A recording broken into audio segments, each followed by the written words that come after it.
My name's Angie Bauma. I'm a senior land steward at the Grand Traverse Regional Land Conservancy.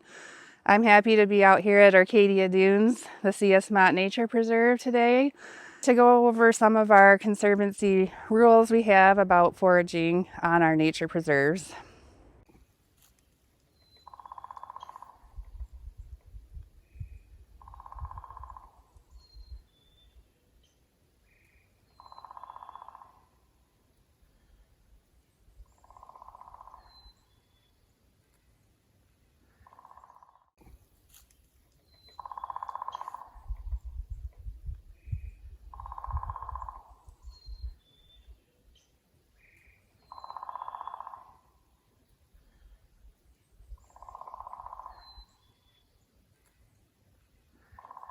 Foraging is a popular activity that, goes back millennia, and we've been doing as a species forever, so it's something that comes naturally to us.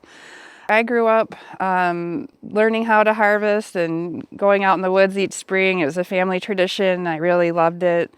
It was a great way to learn about nature. However, on conservancy properties, we're trying to balance multiple uses and protect declining habitats from a variety of impacts, including habitat loss, overbrowse by deer, invasive plants, and general habitat degradation.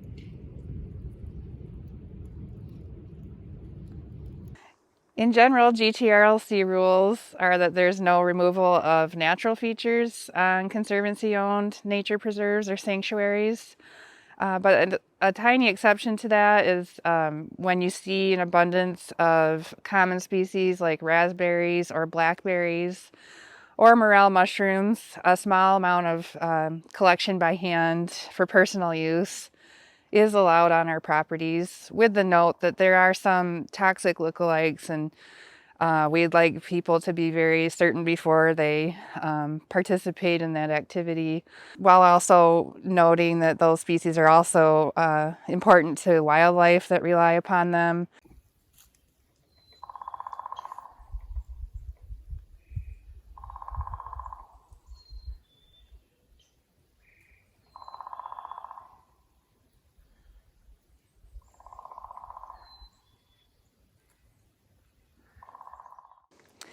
So wild leeks are a really popular spring edible that grows in the northern forests of Michigan and in some southern forests as well. And this species is really well known and really popular, especially within the last 10 or so years. It's risen in popularity as a spring edible for restaurants and things like that. But as common as it is and as abundant as it looks, there's some interesting facts about its biology that most people aren't aware. Overharvesting does impact even a healthy looking patch like this, and if the patch is overharvested, it can take up to 20 years for it just to get back to this size. The plant itself is really interesting. We have two species here in northern Michigan. One is much rarer. It's a narrow-leafed leek. It isn't found very often. We have here the broad-leafed leek that's more common. And it takes them about 5 to 7 years to get to this size. And then to create a patch as healthy as this is about 20 years. And therefore, due to its slow growth form, it is impacted by harvesting more than most folks would expect, and it takes a while to recover. The other unfortunate thing is if a patch is weakened by collection or removal of the roots, it allows invasive plant species to get a hold within there and weaken the overall population.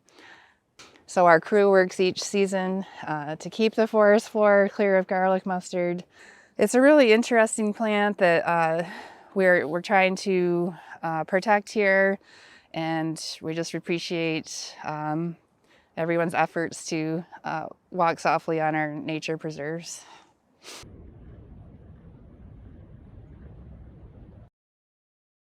Another group of plants that are popular spring edibles are the fiddleheads of ferns, which are the young leaves coming out of the base of the fern root structure. So right here we have a wood fern or Diopterus.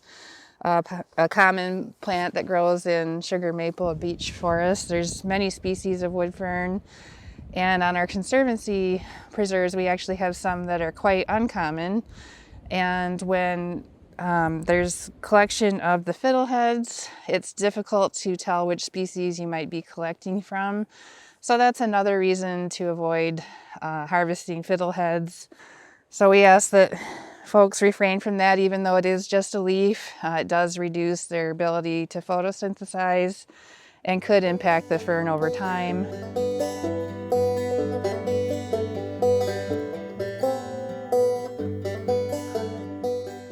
Thank you for watching, and thank you for being good stewards and helping us care for these lands. And for more information, you can check out our website at gtrlc.org. Thanks again.